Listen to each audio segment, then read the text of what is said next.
overexposure to the sun, a sun lamp, or overexposure to radioactivity, although this is extremely rare. We can avoid overexposure by covering the skin with clothing and wearing sun cream. If you think somebody may have been sunburnt, there are 3 things to look for: reddening of the skin, pain in the area that's been burnt, and blisters.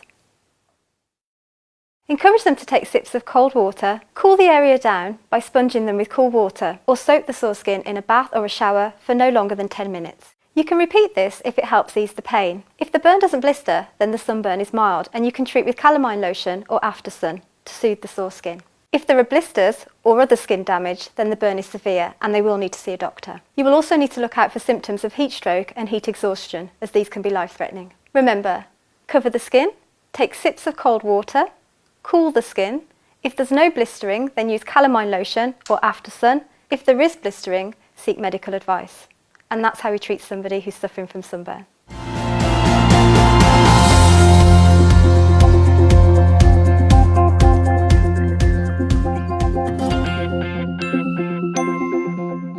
Dehydration occurs when the amount of fluids lost from the body is not adequately replaced.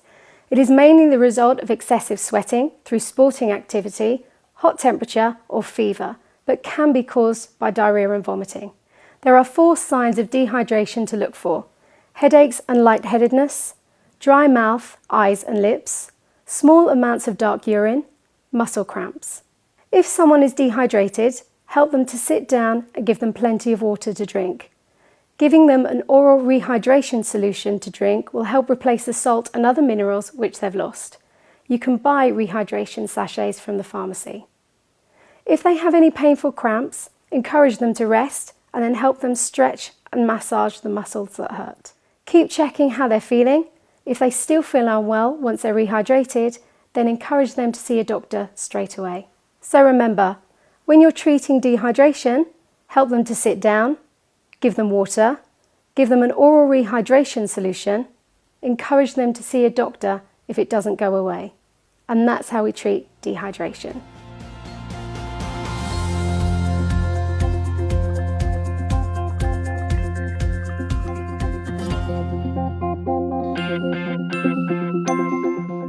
If after performing the primary survey, you find someone who is unresponsive and not breathing normally, call for help. Ask someone to call 999 or 112 and ask them to bring an AED if one is available while you begin CPR immediately. If you're on your own, make the call yourself, ideally by using a mobile on speakerphone so that you can begin CPR as soon as possible. You will need to start with chest compressions. Kneel down beside the casualty's chest. Place one hand center on the chest and place the heel of your other hand on top and interlock your fingers to lift them off the ribs. Lean over the casualty with your arms straight and press down on the chest to 5 to 6 centimeters. Release the pressure. Allow the chest to come back up without removing your hands from the chest. Repeat this to give 30 chest compressions at a rate of 100 to 120 beats per minute. This is quite fast. To help you keep pace, you can sing "Staying Alive."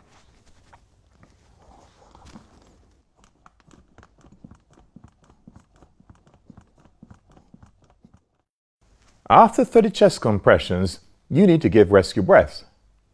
If you have not been trained or unwilling or unable to give rescue breaths, continue with chest compressions only until help arrives or the casualty becomes responsive. To give rescue breaths, make sure the airway is open by tilting the head back with one hand on the forehead and 2 fingers under the chin. Pinch the soft part of the nose and allow their mouth to fall open. Take a deep breath and seal your mouth around theirs. Blow steadily into their mouth, giving a rescue breath in about 1 second. Their chest should rise. Remove your mouth from theirs and watch their chest fall. Give them 2 rescue breaths like this.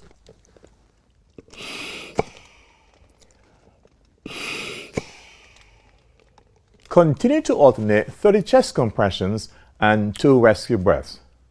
If someone can help you perform CPR, you can swap over every 1 to 2 minutes with minimal interruption to chest compressions. If there's someone there who can help, if they have brought you an AED, ask them to turn it on and follow the instructions while you continue CPR. Continue CPR until emergency help arrives and takes over. The casualty starts to show signs of becoming responsive. They start breathing normally or opening their eyes, or you become too exhausted to continue. If they do start breathing normally, again, place them in the recovery position, monitor them, and prepare to start CPR again if necessary.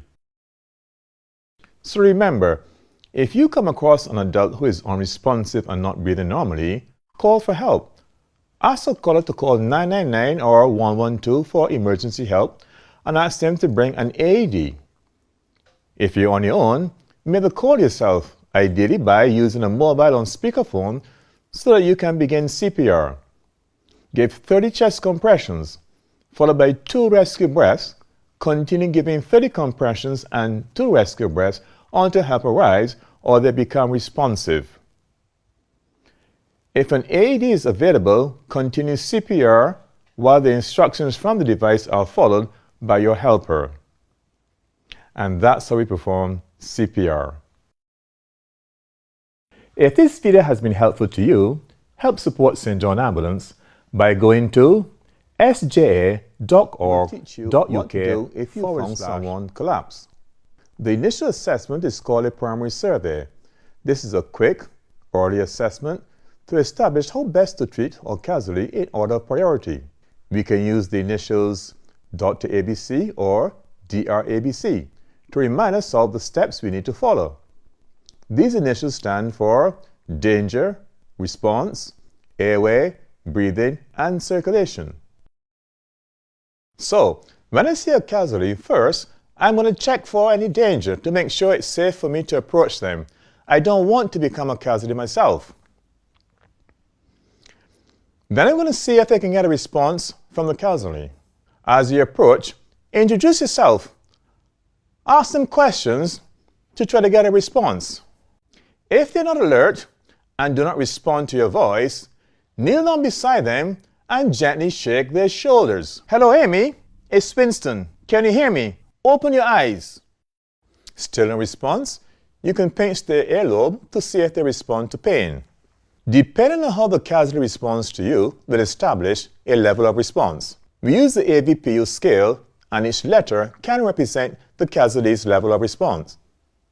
A. Alert. V. Response to voice. P. Response to pain. And U is the casualty unresponsive to stimuli. If there's still no response, they are unresponsive. We need to check the airway. Is the casualty alert and speaking to you? You know that there's no problem with the airway, it is clear. If the casualty is unresponsive, open the airway by putting one hand on the forehead and gently tilting the head back with 2 fingers under the chin. Now we need to check to see if they are breathing normally. We do this by placing our ear and cheek over their nose and mouth, looking down the body to see if the chest rises and falls. We do this for 10 seconds.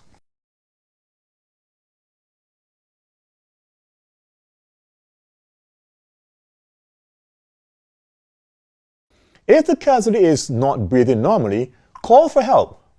Ask them to call 999 or 112 for emergency help and bring an AED. If you are alone, call for emergency help using a mobile on speakerphone and begin CPR with chest compressions. The casualty is breathing normally, so I'm going to check their circulation. Are there any signs of severe bleeding? Look and check down the body.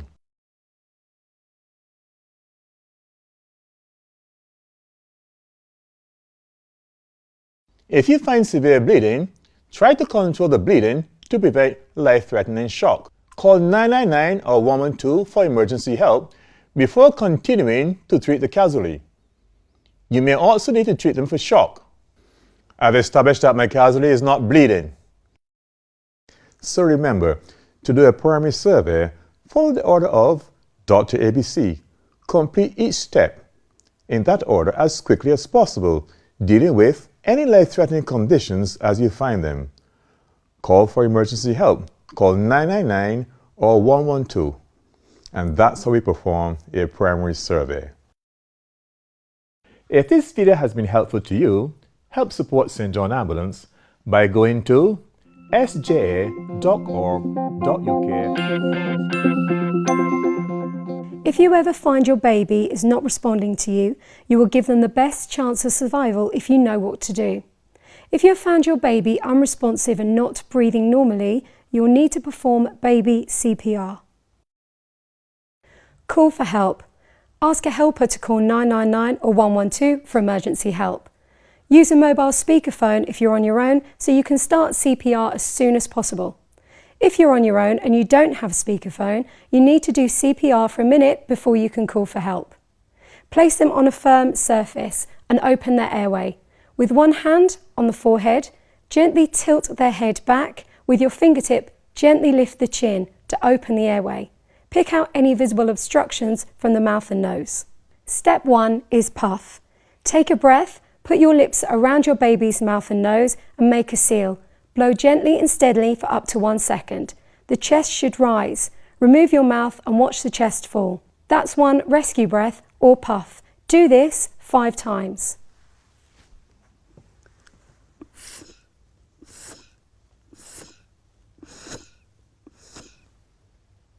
Step 2 is pump or chest compressions. Put 2 fingers in the centre of your baby's chest and push down 1/3 of the depth of the chest. Release the pressure, allowing the chest to come back up before pressing back down again. Repeat this 30 times at a rate of 100 to 120 pumps per minute. This is quite quick.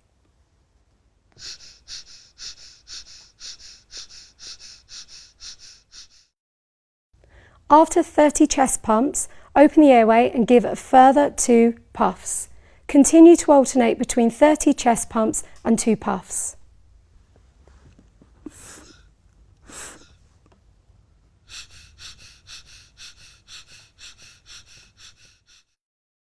If you're on your own and don't have a speakerphone, stop after 1 minute and call 999 or 112 for emergency help.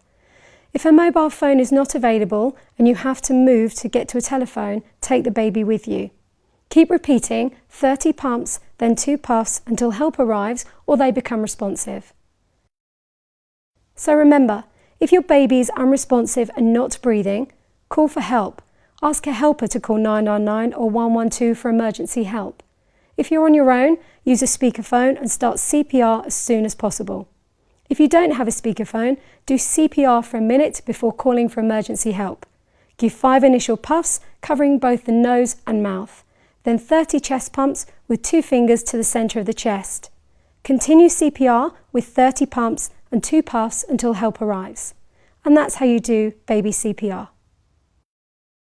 Thanks for watching. Help support St John Ambulance. Donate today.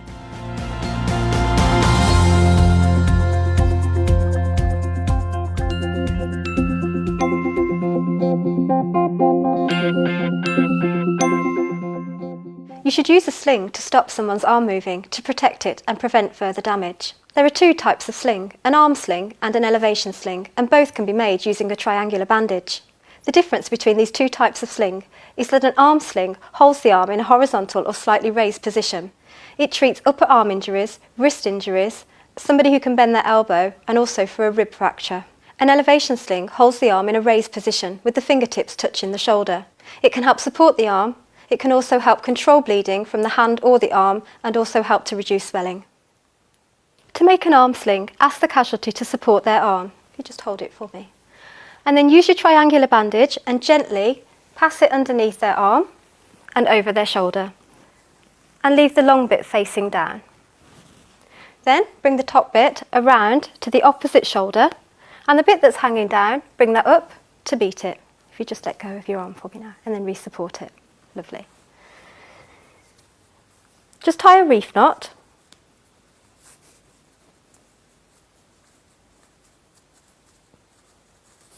And then tuck the corners underneath.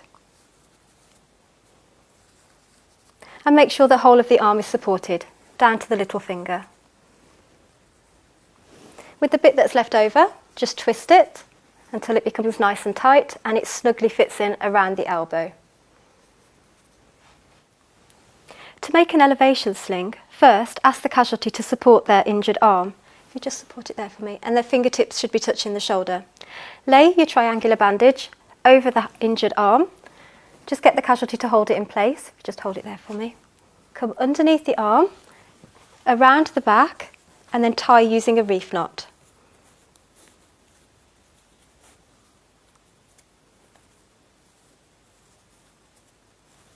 And then just tuck the points under. With the bit that's left over, just twist it until it's nice and tight and it fits snugly in by the elbow.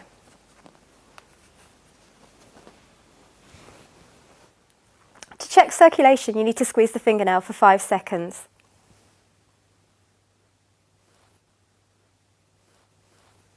When you let go, the colour should return within 2 seconds. If it doesn't, it means the sling is too tight and you need to loosen it a little bit. Keep checking the circulation every 10 minutes. So remember, there are 2 types of sling. You need to know which one to use for each condition and how to apply them.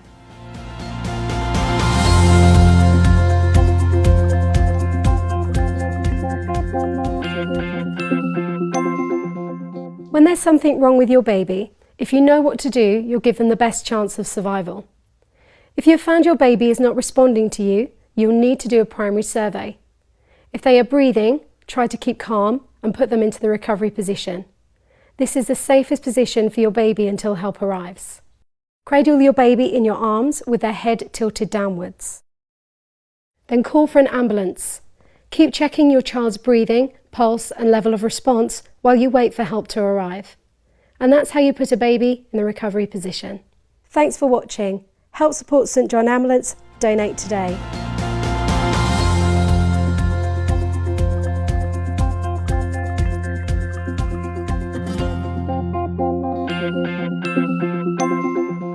Shock happens when the important organs in the body, such as the heart and brain, don't get enough blood or oxygen. Your baby can suffer from shock if they've lost a lot of bodily fluids. This could be from diarrhoea, vomiting, burns or dehydration. Your baby may also suffer shock if they have had a severe allergic reaction, a severe infection, or if they are bleeding heavily. If your baby is in shock, you might see some of these signs. They may look pale and unwell. Their skin may be cold and clammy. Their breathing may be fast and shallow. They may not be feeding or urinating. They may make a grunting noise when they breathe, or they may yawn or sigh a lot. They may appear confused and not respond as normal. In severe cases, they may become unresponsive. If you think your baby is in shock, call 999 or 112 for an ambulance. Explain that your child is in shock and what you think caused it, such as bleeding, diarrhoea, vomiting or an allergic reaction. Lay your baby down with their legs raised higher than their chest. Support the legs on something like a cushion or a rolled up blanket. Do not leave your baby on their own. Loosen any tight clothing around their neck, chest and waist. Keep your baby comfortable and calm, as fear or pain can make shock worse. Keep checking your baby's breathing and pulse and whether they can respond to you. If they become unresponsive at any point, open their airway, check their breathing and prepare to do CPR if necessary. So remember, call 999 or 112 for an ambulance. Keep your baby's legs raised above their chest. Keep them calm and comfortable. Keep checking their breathing. And that's how you treat a baby for shock. Thanks for watching. Help support St John Ambulance. Donate today. Cracking a bone is called a fracture. A broken bone that does not puncture the skin is called a closed fracture.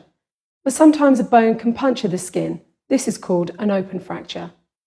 Even if you can't see any blood, the break will have caused some internal bleeding, and the injured person may develop shock. Bones that are still growing, like children's bones, are supple and can split, crack or bend quite easily, a bit like a twig, but the injury is still very painful. If you think someone has a fracture, you may see swelling and bruising. They may have difficulty moving and have movement in an unnatural direction. The limb may look shorter, twisted or bent.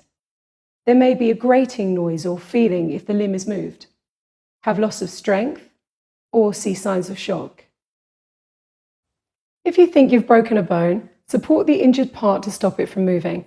This should help ease the pain and prevent any further damage. Place padding around the injury for extra support. If it's an open fracture, cover the wound with a sterile dressing and secure it with a bandage. Apply pressure around the wound and not over the protruding bone to control any bleeding. call 999 or 112 for emergency help. While you're waiting for help to arrive, don't move the casualty unless they're in immediate danger. Support the injured area. For example, fractures on the arm can be secured against the body with a sling.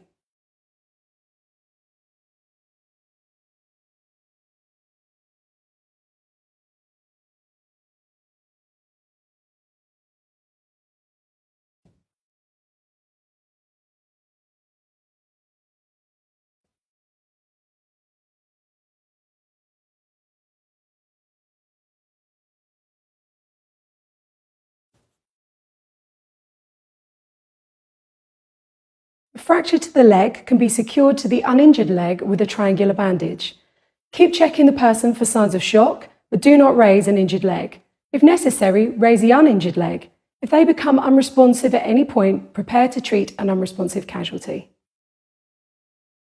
So remember, pad and support the injured area.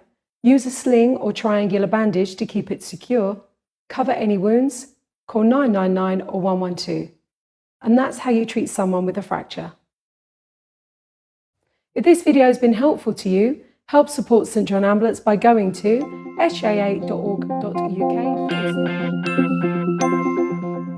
In an asthma attack, the muscles of the air passages in the lungs go into spasm. This makes the area narrower, making it difficult to breathe. This can be triggered by an allergy, a cold, or smoke. At other times, someone may have a sudden attack with no obvious trigger. If you think someone is having an asthma attack, there are 5 things you may see. They may have difficulty breathing or speaking. They may be wheezing. They may be coughing a lot. They may be distressed, anxious. They may have a grey-blue tinge to their lips, the earlobes, or the nail beds. People with asthma usually know how to deal with their own attacks by using their reliever inhaler, usually with a blue cap at the first sign of the attack. But if they don't, or if the attack is severe, you may need to help. When treating someone having an asthma attack, keep calm. Reassure them and advise them to use their reliever inhaler straight away. Advise them to use a spacer if they have one. Amy, use a spacer with the inhaler. Yes.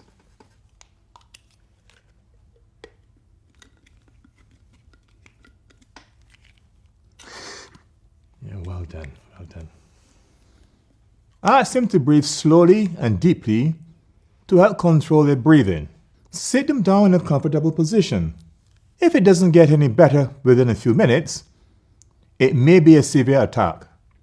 Get them to take 1 or 2 puffs of the inhaler every 2 minutes until they've had 10 puffs. If this is their first attack, the attack is severe, they're not getting better, they're getting worse, or they become exhausted, call 999 or 112 for emergency help. Help them to continue to use the inhaler as needed. Keep checking their breathing, pulse, and level of response. If they do become unresponsive at any time, treat a casualty who is unresponsive. So remember, reassure them. Help them to use their reliever inhaler. If the attack is severe, call 999 or 112 for emergency help and monitor their level of response. If they become unresponsive, treat as an unresponsive casualty. And that's how we help someone with an asthma attack. If this video has been helpful to you, help support St John Ambulance by going to sja.org.uk/donate.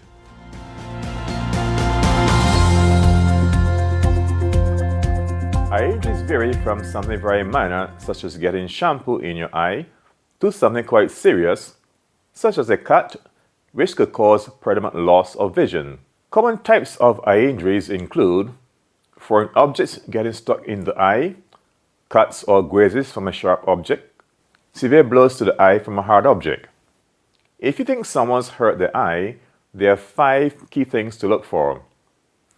Pain in the eye or eyelid, a visible wound or bloodshot appearance, partial or total loss of vision, blood or clear fluid leaking from the wound, screwed up eyelids and watering if there is something in there.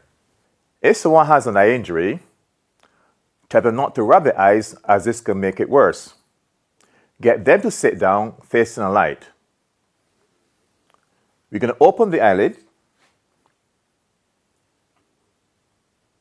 Get them to look right, left, down, and back. If you see something in the eye, get them to tilt to the angel side. You can use a jug of water or saline solution to remove the object. You can use a tea towel to get any drips that may come from the eye. If you think the eye may be bruised or cut, get them to lie on their back, keeping their head and eye as still as possible. You can give them a non-fluffy sterile dressing to hold in place over the eye. Mark, could I get you to just place this over the eye for me? Excellent. Or you can keep it in place with a bandage. Then take or send him to hospital. So remember, when you're treating eye injuries, tell them not to rub the eyes. Look closely to see if there's anything in the eye. If there's something in it, wash it up with clean water. Put a pad on the eye if it's bruised or cut, and take or send him to hospital. And that's how you treat. If you think someone has a fever, there are 6 key points to look for.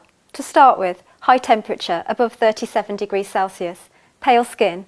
They may feel cold with goose pimples, shivering with chattering teeth. Later on, hot flush skin and sweating, headache and general aches and pains. Take their temperature using a thermometer. If it's above 37 degrees Celsius, it's a fever. Give them plenty of cool drinks to replace any fluids they lose from sweating. If they are feeling unwell, you can give the recommended dose of paracetamol. But remember, don't give any aspirin-based product to anybody under the age of 16. If you are worried about their condition, then call their doctor's surgery for some advice. If their temperature is above 39 degrees Celsius, then call their doctor or the NHS advice line. If their condition worsens, then call for an ambulance immediately, and if it's a child, be prepared to treat them for a seizure. Remember, check their temperature, keep them cool, give plenty of cool drinks.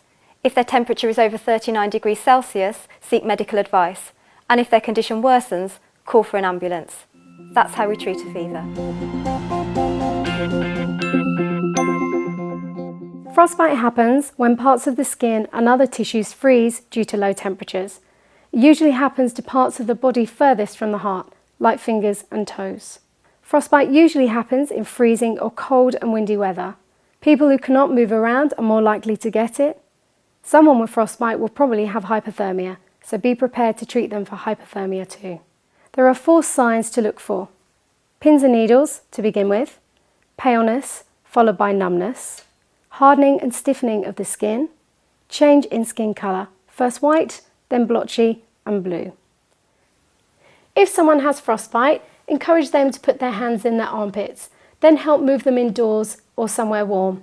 Then gently remove any constricting items like rings, gloves or boots. Also remember to keep them warm. Next, warm the body part with your hands on your lap or under the armpits. Don't rub because it could damage the skin tissue. But if there's a danger of it refreezing, don't warm it up yet as it could cause more damage. Place the body part in warm but not hot water that's around 40 degrees centigrade. That's 104 Fahrenheit. And be careful not to put it near direct heat as this could cause more damage. Dry it carefully and put on a light dressing, ideally gauze pad from your first aid kit.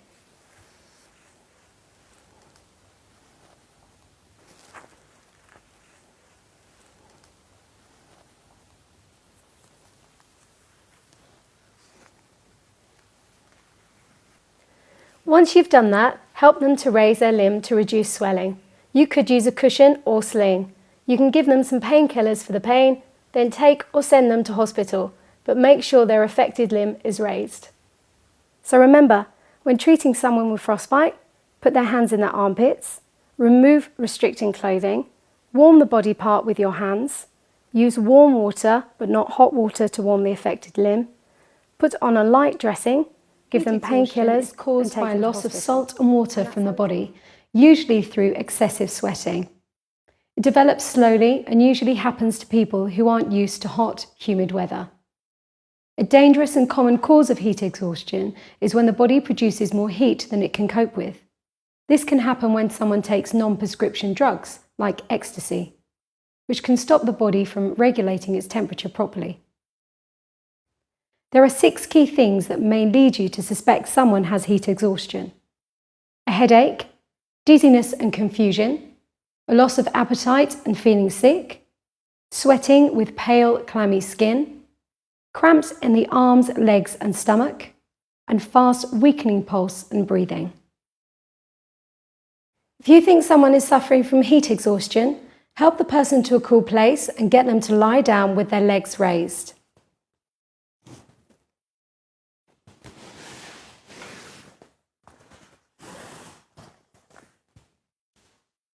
Give them lots of water to drink, and you can also give them an isotonic drink to help replace the salt in the fluid that they have lost through sweating.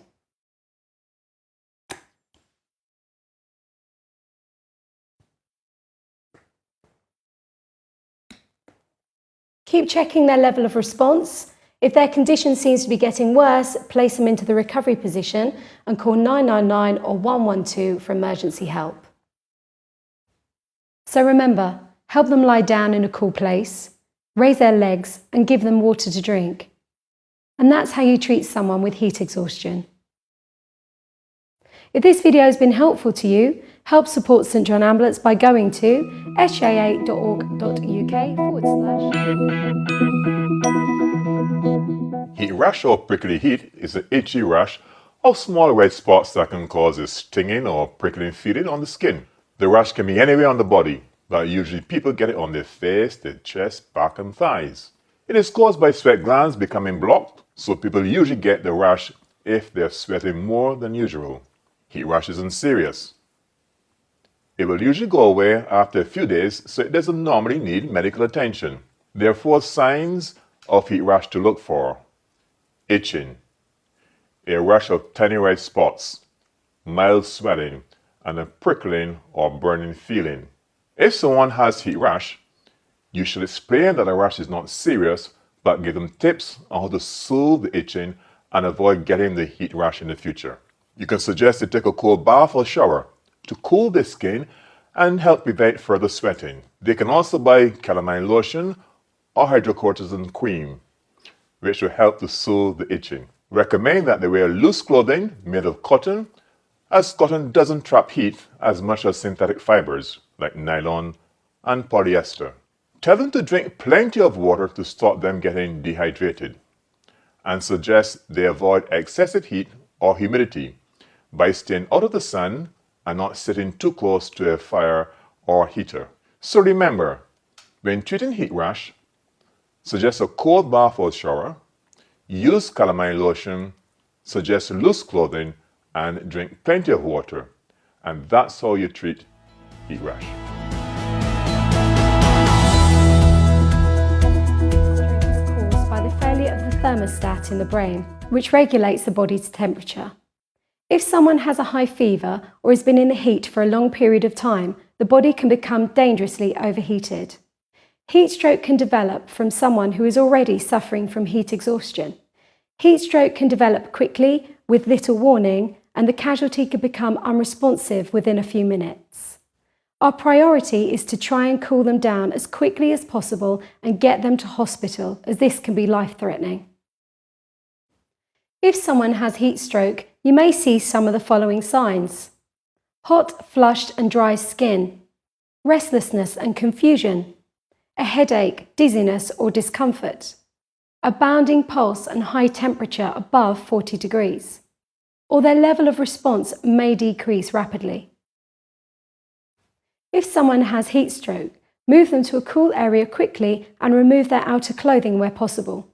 Call 999 or 112 for emergency help. Help sit them down and wrap them in a cold, wet sheet. Pour water on the sheet to keep it wet until their temperature falls below 37.5 degrees. You can measure this with a thermometer under the armpit. If there's no sheet, you could sponge them with cold water or fan them to keep them cool. When their temperature returns to normal, replace the wet sheet with a dry sheet. While waiting for help to arrive, monitor their level of response. If their temperature starts to rise again, repeat the process to try and cool them down. If they become unresponsive at any point, prepare to treat an unresponsive casualty. So remember, when treating heat stroke, move them to a cool place and remove clothing where possible. Call 999 or 112 for emergency help. Wrap them in a cold, wet sheet until their temperature drops and monitor their level of response. And that's how you treat someone with heat stroke. If this video has been helpful to you, help support St John Ambulance by going to sja.org.uk. Hyperventilating is excessive breathing. It's normally caused by extreme anxiety and can happen at the same time as a panic attack. When someone is hyperventilating, they breathe unnaturally fast and deep, which can make them lose more carbon dioxide from their blood than usual. This can make them feel dizzy and weak. When they start to breathe normally again, they should feel better. There are 6 signs to look for if you think someone is hyperventilating: unnatural, fast, deep breathing, anxiety or attention-seeking behaviour, feeling dizzy or faint, trembling or tingling in the hands or feet, and muscle cramps in the hands or feet. If someone is hyperventilating, talk to them and reassure them. Try to take them somewhere quiet. This will help them to control their breathing. If that's not possible, ask any surrounding people to leave or turn away. Once they have controlled their breathing, advise them to see a doctor as to how they can prevent and control hyperventilation in the future. If you are concerned about their symptoms or if their breathing does not get any better, call for an ambulance. So remember, if someone is hyperventilating, take them somewhere quiet. Ask other people to turn away or leave and encourage them to see a doctor.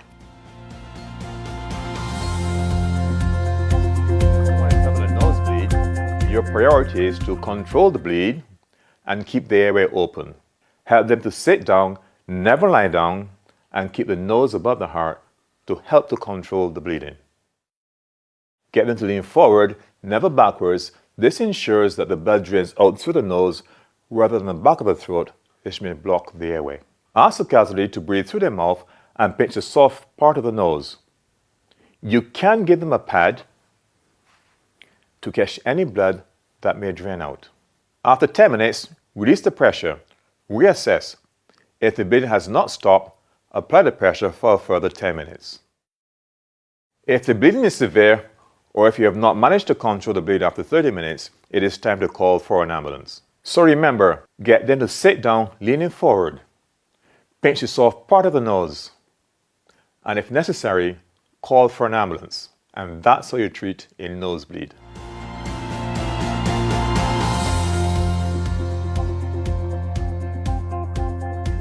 Poisons could include chemicals, drugs, plants, fungi, and berries. There are 5 key signs to look for if someone has swallowed a poison. They may have nausea and vomiting, which can sometimes be blood-stained, cramping abdominal pain, a burning sensation. They may show a decreased level of responsiveness, or even have a seizure. If someone has swallowed a poison and they are responsive, ask them, "What have you swallowed? How much did you swallow? And when did you swallow it?" Look for clues such as poisonous plants or empty packaging. Reassure them and call 999 or 112 for emergency help.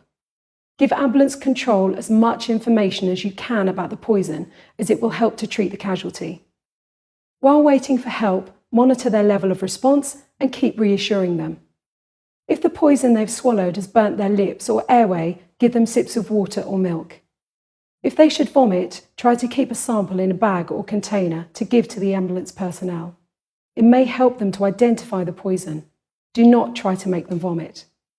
If they become unresponsive at any time, be prepared to treat an unresponsive casualty. So remember, when treating someone who has swallowed a poison, ask them what they have swallowed, how much, and at what time. Look for any clues. Call 999 or 112 for emergency help. While waiting for help, reassure the casualty and monitor their level of response. And that's how you can help someone who has swallowed a poison. If this video has been helpful to you, help support St John Ambulance by going to sja.org.uk. It can be traumatic and distressing. If someone's bleeding isn't controlled quickly, they may develop a life-threatening condition called shock, and they may become unresponsive. Bleeding from the mouth or nose may affect their breathing, so try to ensure that the airway is kept clear. An obstructed airway can be a cause for a casualty to become unresponsive. If the casualty becomes unresponsive at any point, open the airway and check their breathing and prepare to treat an unresponsive casualty. To treat someone with a severe bleed, put gloves on if you have them, as this will help to protect you both from infection. If the wound is covered by clothing, remove or cut the clothes to uncover the wound. Is there an object in the wound? If there is, don't pull it out because it may be acting as a plug to reduce the bleeding. Instead, leave it in and apply pressure on either side of it to push the edges together. If there is no object in the wound, apply direct pressure on the wound with your fingers and use a sterile dressing or clean, non-fluffy pad to stop the bleeding. If you don't have a dressing, ask the casualty to apply direct pressure themselves to stop the bleeding. Jenny, can you apply some pressure for me, please? Brilliant, excellent, well done. Ask a helper to call 999 or 112 for emergency help. Or if you're on your own, use a mobile on speakerphone so you can keep treating the casualty. Tell the emergency services where the bleeding is coming from and the amount of bleeding. The casualty may develop shock, so help them to lie down on a blanket or rug if there's one to protect them from the cold. Raise and support their legs so they are above the level of their heart. Do not raise the leg if it is injured. Jenny, could I lay you down? Excellent. Just going to lift your legs up. Is that okay?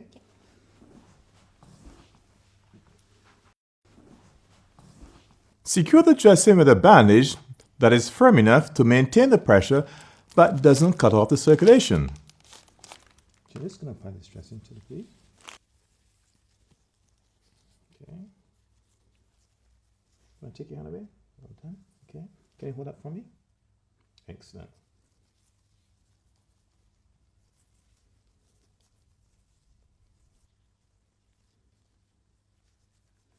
Okay, could I have this? Okay. Check the circulation by pressing a nail bed or skin beyond the bandage for 5 seconds. Release the pressure. And if the color does not return within 2 seconds, the bandage is too tight. If blood shows through the dressing, don't remove it. Just apply a second bandage on top.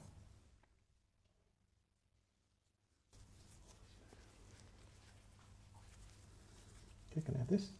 Okay.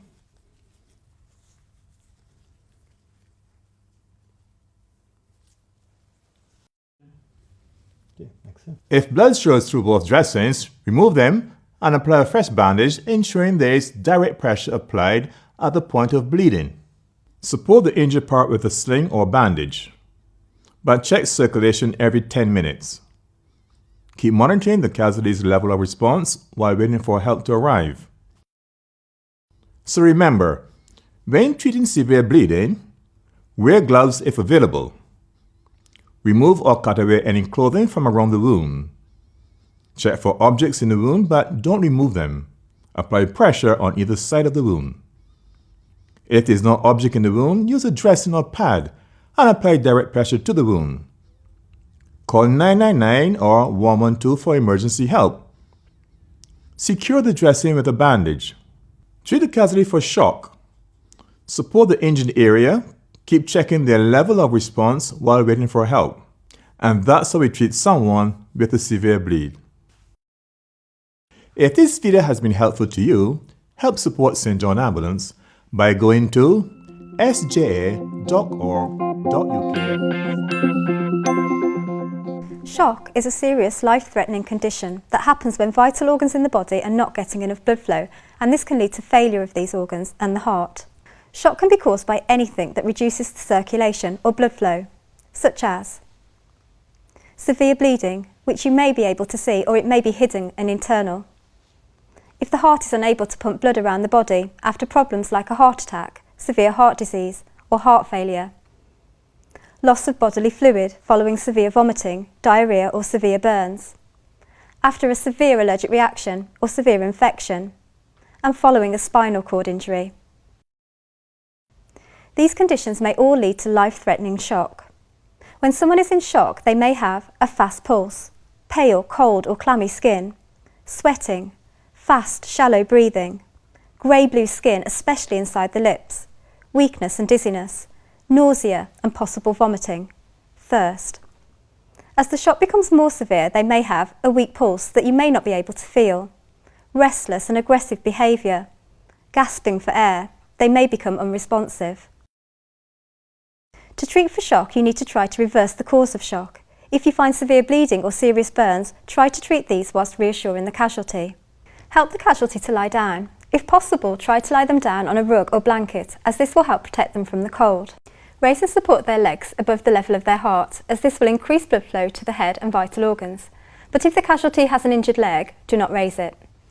If the casualty is pregnant, help them to lie with their body leaning towards their left side to prevent obstruction of blood flow returning to the heart. If you haven't done so already, call 999 or 112 and tell ambulance control that you suspect shock.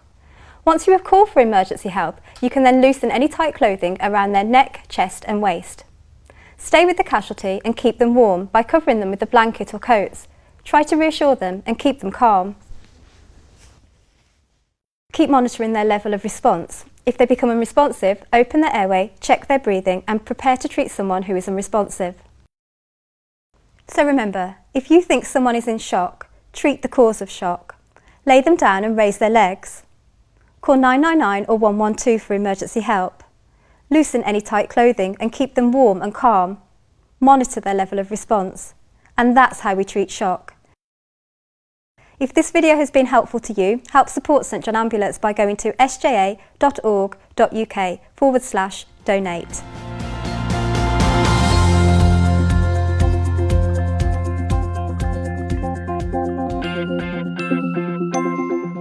An AED is a life-saving device that can give your heart an electric shock when it has stopped in a cardiac arrest. AED is short for Automated External Defibrillator. An AED can be used on adults and children over 1 year old. Using an AED in crucial minutes before an ambulance arrives can increase someone's chance of survival. Anyone can use an AED. You don't need to be worried about getting it wrong or causing harm because the machine analyzes the casualty's heart's rhythm and then gives visual or voice prompts to guide you through each step. If someone is unresponsive and not breathing normally, ask someone to call 999 or 112 for emergency help. Ask them to bring an AED if one is available. If you're alone, make the emergency call yourself on a mobile phone or speakerphone and start CPR with chest compressions. Do not leave the casualty to look for an AED. Keep doing CPR until someone brings an AED. As soon as the AED arrives, ask for it to be switched on while CPR is continued. It will immediately start to give you a series of visual and verbal prompts informing you of what needs to be done. If someone is with you, ask them to follow the instructions until emergency help arrives.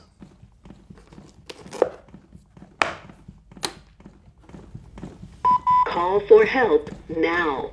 Remove all clothing from patient's chest. Pull red handle to open bag. Look at pictures on pads. Peel one pad off blue plastic. Apply pad to bare skin, exactly as shown in the picture. Press pad firmly. Peel other pad off blue plastic. Apply pad to bare skin, exactly as shown in the picture. Evaluating heart rhythm. Stop compression, Susan. Stand back. Stand by. Stand clear, everyone. Shock. Everyone clear. Do not touch patient. Stand back. Delivering shock. Shock delivered. Provide chest compressions and rescue breaths.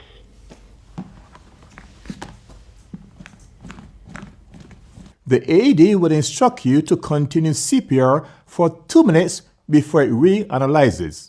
The AED could say no shock advised, continue CPR. If the casualty shows signs of becoming responsive, place them in the recovery position. Leave the AED attached. Continue to follow the voice and/or visual prompts that the machine gives you until help arrives.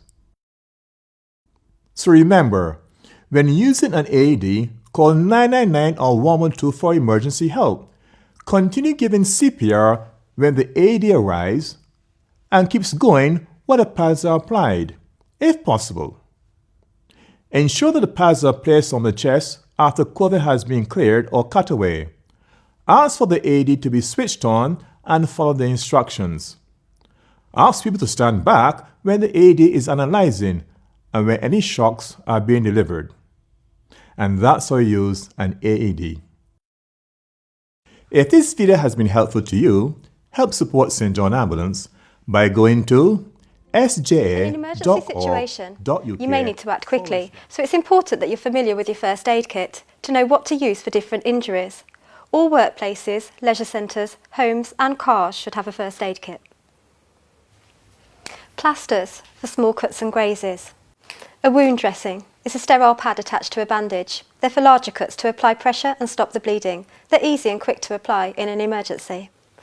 Roller bandages are long, thin bandages rolled up. They're used to hold dressings in place, to apply pressure and stop bleeding. You can also use them to hold ice packs in place to reduce the swelling. A triangular bandage is a large triangular-shaped piece of cloth. It can be used as a bandage. Also, it can be used as a dressing if it's sterile, to cover a large wound or burn. Disposable gloves reduce the risk of infection between you and the casualty. Always wear them if you have them when dressing a wound. Also use them when dealing with any bodily fluid or waste. Face shields or pocket masks can be used to reduce infection when giving rescue breaths. Alcohol-free cleansing wipes are used to clean the skin around the wound. Gauze swabs can be used as dressings, padding or swabs to clean around the wound. Sticky or adhesive tape is used to hold dressings in place or to secure the loose ends of bandages. Scissors are used to cut somebody's clothing so that you can get to the wound. They can also be used to cut sticky tape to the required length. Some other common items that might be useful are cling film or clean plastic bags for dressing burns and scalds. Use alcohol gel to clean your hands if you don't have any water. A blanket, survival bag, torch and whistle are useful for helping people outdoors. A warning triangle and a high visibility jacket are useful in the car for dealing with road accidents. So remember, make sure you have a first aid kit and make sure you know how to use it. Out of its usual position. Injuries of this type include a pulled elbow. This can happen if an arm is pulled with too much force, when pulling your baby up by the hands or pulling an arm through a sleeve while dressing. If your baby has a dislocated joint, you might see some of these signs. They may have pain in the area. They may not be able to move the joint as usual. The area might be bruised or swollen or look misshapen.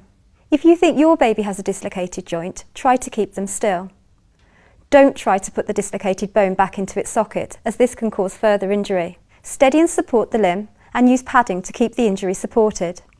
Call 999 or 112 for emergency help, or take the baby to see a doctor or nurse or to hospital.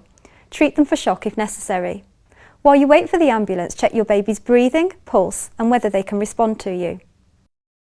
So remember, keep your baby still. Don't try to put the joint back into the right place. Pad and support the injury. Call 999 or 112. Keep checking pulse and breathing while waiting for the ambulance. And that's how you treat a baby with a dislocated joint. Thanks for watching. Help support St. John Ambulance. Donate. Babies and toddlers can push objects into their ears or nose quite often, and sometimes insects may fly or crawl into the ear.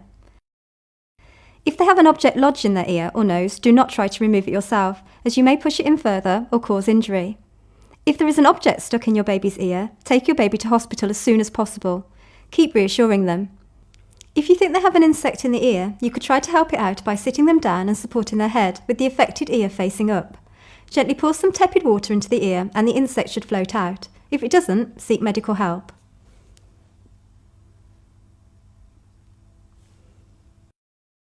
If there is an object stuck in the nose, try to keep calm. If possible, get them to breathe through their mouth and stop them from poking their nose. Take them to hospital so that the object can be safely removed. So remember, if your baby has something stuck in their ear or nose, don't try to remove the object yourself. Take them to hospital as soon as possible and help them to stay calm. If the object is stuck in their nose, encourage them to breathe through their mouth and don't let them poke their nose. If they have an insect in the ear, you could use warm water to try and flood it out. And that's how you treat a baby with an object in their ear or nose. Thanks for watching. Help support St John Ambulance. Donate today.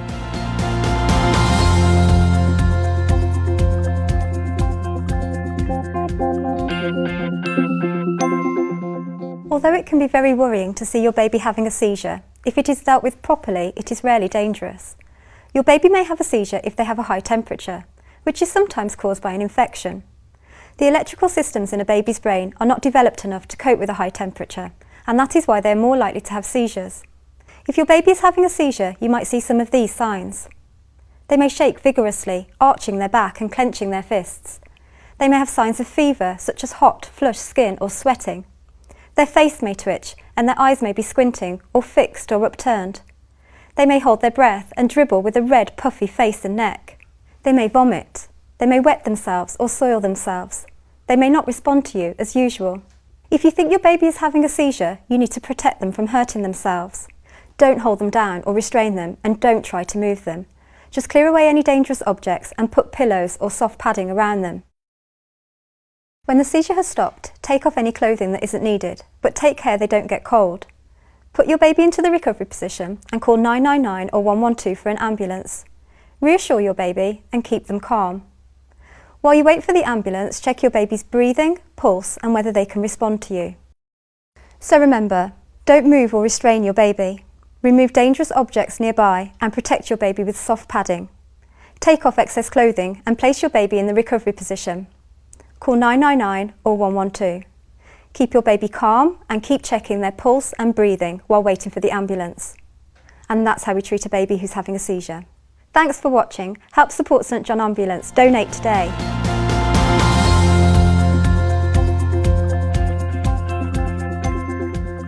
Sometimes our bodies come into contact with things that can cause an allergic reaction, which may cause a rash or sneezing.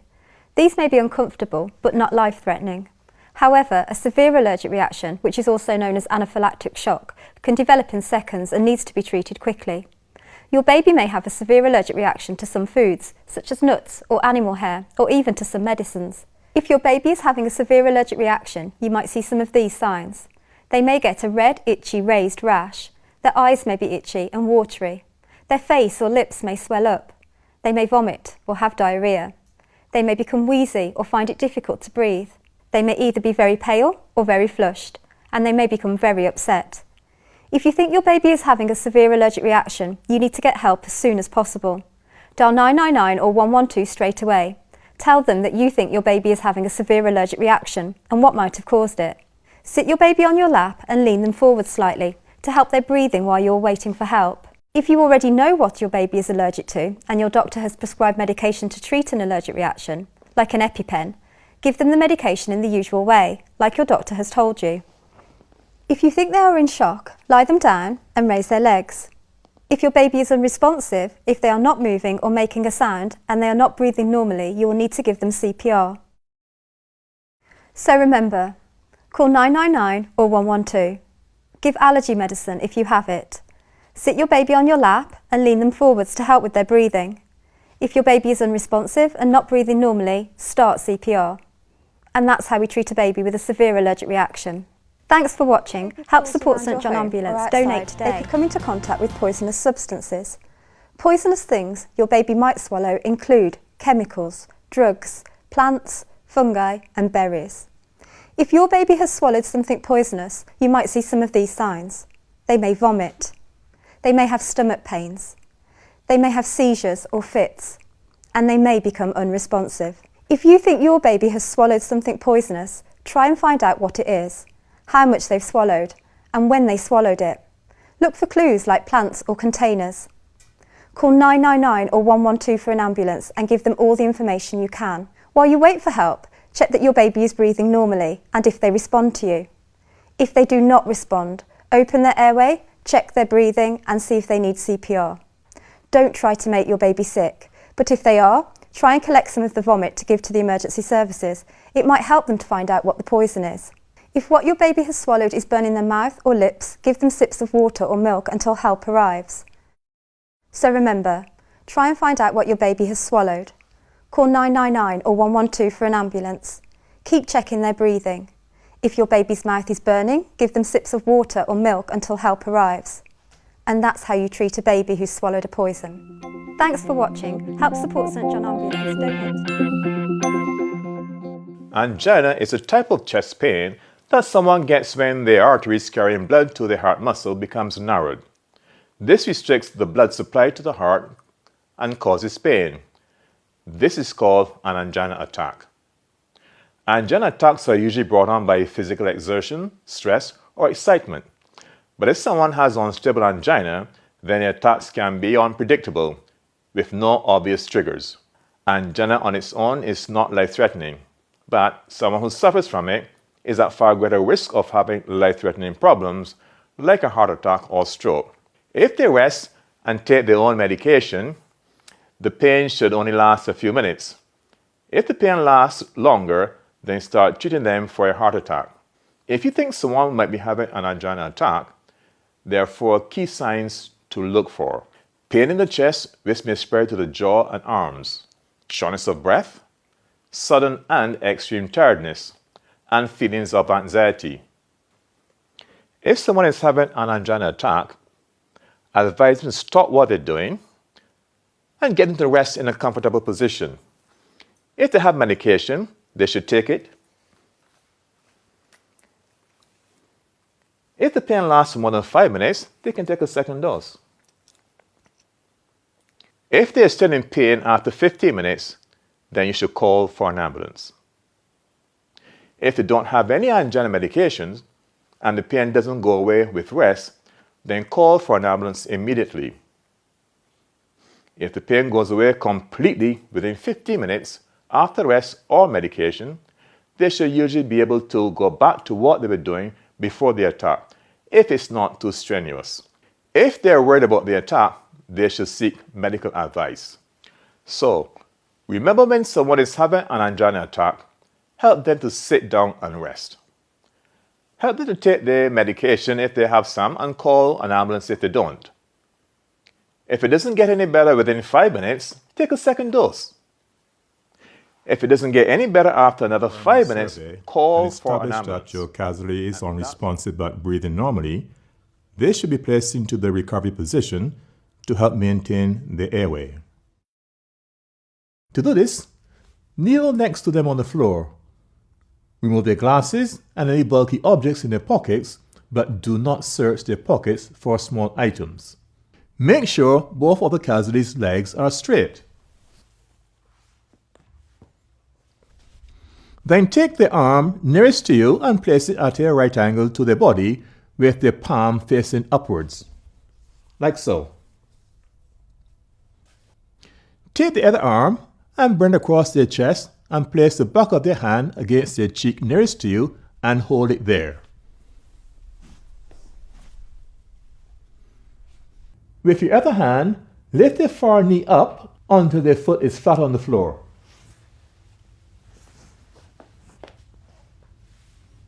Whilst keeping the casualty's hand pressed against their cheek, pull on the far leg and carefully roll the casualty towards you and onto their side, like so. Once you've done this, adjust the top leg so that it is at a right angle. Tilt the casualty's head back so that the airway remains open. If needed, adjust the hand under the cheek to help to keep the airway open. If it has not already been done, call 999 or 112 for emergency help. Keep checking the level of response until help arrives.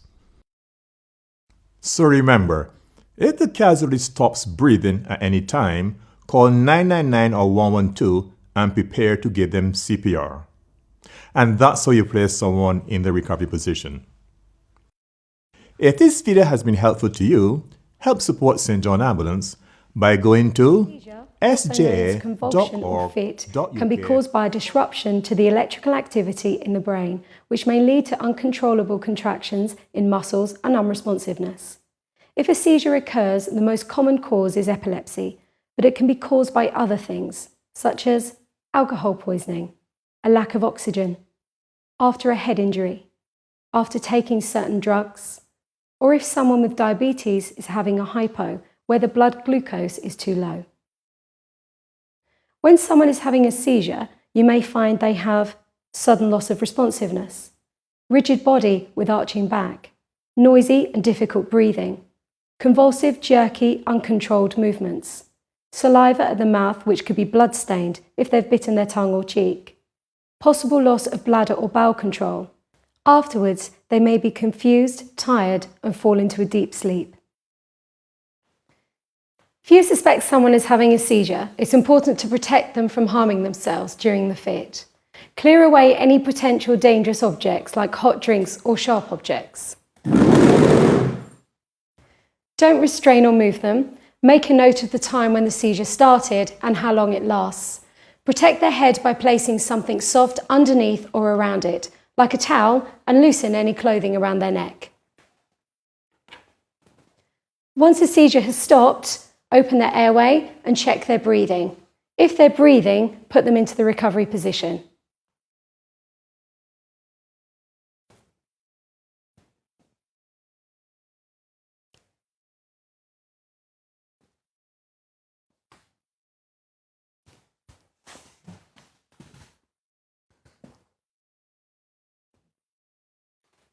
If they stop breathing at any point, prepare to treat someone who is unresponsive and not breathing, monitoring their level of response.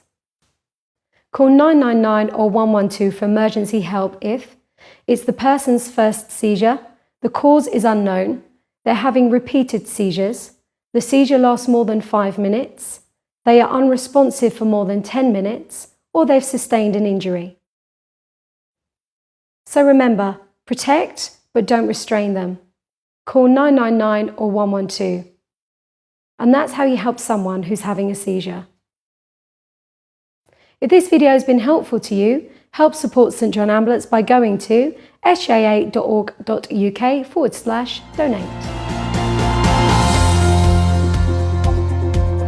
When the blood supply to the brain is disrupted and starves the brain of oxygen. Strokes are most commonly caused by a clot that blocks the flow of blood to a part of the brain, although some strokes can be caused by a ruptured blood vessel that causes bleeding into the brain. Call 999 or 112 for emergency help immediately if you think someone has had a stroke. If you suspect someone is having a stroke, you can use the FAST guide to identify the key signs. F stands for facial weakness. Look at their mouth or eye. They may be droopy and can't smile evenly.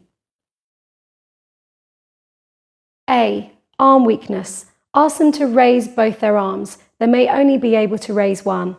Can you raise both arms for me, please? S. Speech problems. They're unable to speak clearly or might not be able to understand what you're saying to them. Ask them a question such as, "What is your name?" Can they respond appropriately? Can you tell me your name, please? T. It's time to call 999 or 112 for emergency help and tell them you suspect a stroke after using the FAST guide. While waiting for help to arrive, keep them comfortable, supported, and reassure them. Do not give them anything to eat or drink because it may be hard for them to swallow. Keep monitoring their level of response until help arrives. If they become unresponsive, prepare to treat for an unresponsive casualty. So remember, to help someone who has had a stroke, use FAST. Facial weakness, arm weakness, and speech problems means it's time to call 999 or 112 for emergency help. And that's how you help someone who's having a stroke. If this video has been helpful to you, help support St John Ambulance by going to sja.org.uk/donate.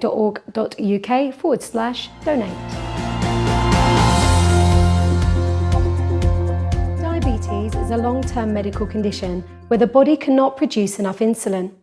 Sometimes people who have diabetes may have a diabetic emergency where their blood sugar becomes either too high or too low. Both conditions are potentially serious and may need treatment in hospital. Hyperglycemia is where the blood sugar levels are high. It may be caused by a person with diabetes who has not had the correct dose of medication, may have eaten too much sugary or starchy food, or they may be unwell with an infection. A person with hypoglycemia may have a medical warning bracelet, warm, dry skin, a rapid pulse and breathing, fruity sweet breath, extreme thirst, or drowsiness leading to them becoming unresponsive if not treated. This is also known as a diabetic coma. Call 999 or 112 for emergency help and say you suspect hypoglycemia. While you wait for help to arrive, keep checking their level of response. If they become unresponsive at any point, open their airway, check their breathing, and prepare to treat an unresponsive casualty. Hypoglycemia is where the blood sugar levels are too low. It can be caused by an imbalance between the level of insulin and the level of glucose in the blood. If a person who is receiving treatment for diabetes misses a meal or takes part in a lot of exercise, their blood sugar level will fall. On rare occasions, low blood sugar levels can occur after binge drinking and after having a seizure or epileptic fit. People who suffer from diabetes may recognize when a hypoglycemic episode is coming on or starting and know that they need to eat something to bring their blood sugar level up. They may have their own blood testing kit to check their blood sugar level, but sometimes they may fail to recognize their symptoms in time, and without help, they may quickly become weak, confused, and unresponsive.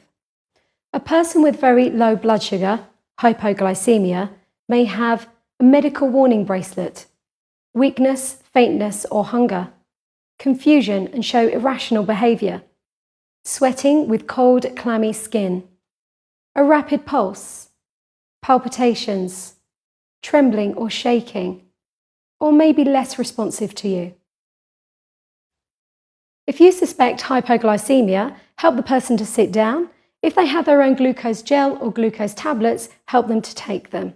If not, you need to give them something sugary, such as a 150 milliliter glass of fruit juice or non-diet fizzy drink. 3